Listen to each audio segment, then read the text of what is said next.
ছেলে আছে, আমি আজ পর্যন্ত কোনোদিন দুর্নীতির সাথে ছিলাম না। আমি সত্যি মমতা বন্দ্যোপাধ্যায়ের 14 তলার নবান্নে আর উনি কতদিন থাকতে পারেন? এটা বোর্ড আর রাজ্যের দায়িত্ব ছিল সে পৃথকীকরণ করার জন্য, সেই লিস্ট দেওয়ার দায়িত্ব ছিল বোর্ড এসএসসি, তারা ফেল করেছে কারণ তারা চায় না পৃথকীকরণ হোক, আর তার ফলেই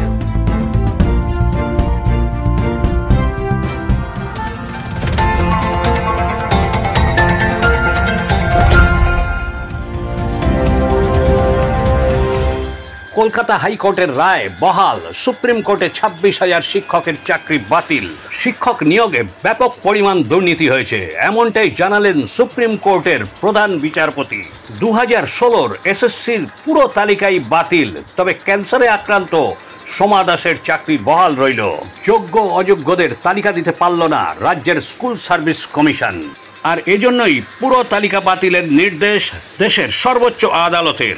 নিয়োগে দুর্নীতির কারণেই চাকরি গেল যোগ্যদেরও। আমি কিছু বলবো না, আমার একটা ছেলে আছে, আমি আজ পর্যন্ত কোনোদিন দুর্নীতির সাথে ছিলাম না। আমি সত্যি আমার একটা ছেলে আছে, আমি কোনোদিন দুর্নীতির সাথে ছিলাম না। আমি কোনোদিন আজ পর্যন্ত আমার ক্যারিয়ারের জীবনে যত সততার সাথে আমার একাডেমিক মার্কস অনেক খেটেছি, জীবনটা সারা জীবনের পরিশ্রম। আমি জানি না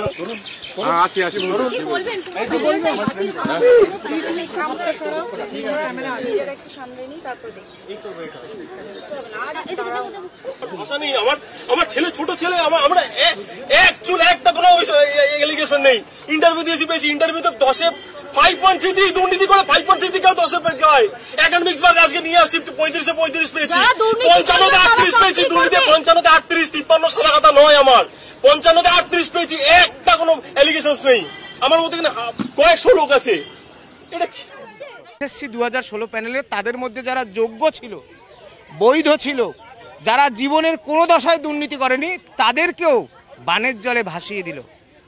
আগামী দিনে আপনাদের মিডিয়ার মাধ্যমে রাজ্যবাসীকে জানাতে চাই, এমন ভয়ঙ্কর আন্দোলনের সাক্ষী হবে পশ্চিমবঙ্গ। মমতা বন্দ্যোপাধ্যায়ের 14 তলার নবান্নে আর উনি কতদিন থাকতে পারেন, কিছুটা সময় নিচ্ছি, আপনাদের জানাবো। এর জন্য একমাত্র দায়ী হচ্ছে পশ্চিমবঙ্গ রাজ্য সরকার, তাদের মন্ত্রী মিনিস্টার সাঙ্গ পাঙ্গদের সংগঠিত দুর্নীতি। তারা দেদার চাকরি বিক্রি করেছে, তাদের দুর্নীতির কারণে আজকের এই করুণ অবস্থা আমাদের দেখতে হচ্ছে। পরিষ্কার বলেছেন পৃথকীকরণ সম্ভব না, উনি আপাতত পুরোটাই ক্যান্সেল করেছেন। এটা বোর্ড আর রাজ্যের দায়িত্ব ছিল সে পৃথকীকরণ করার জন্য, সেই লিস্ট দেওয়ার দায়িত্ব ছিল বোর্ড এসএসসি, তারা ফেল করেছে কারণ তারা চায় না পৃথকীকরণ হোক, আর তার ফলেই আজকে এই রায়। কারা যোগ্য অযোগ্য সুপ্রিম কোর্ট বলেছে এত বড় প্যারামিটারের যেটা ডিসরাপশন বা ইলিগ্যালিটিস হয়েছে, এটা দিস ইজ বিয়ন্ড রিপেয়ার। এটা কোনোভাবেই রিপেয়ার করা সম্ভব নয়, কোনোভাবেই বাছাই সম্ভব নয়। তাই এন্টায়ার প্যানেলটাকে সুপ্রিম কোর্ট স্ট্রাক ডাউন করতে বাধ্য হলো। পরিমল কর্মকারের প্রতিবেদন, এখন দিনকাল নিউজ, কলকাতা।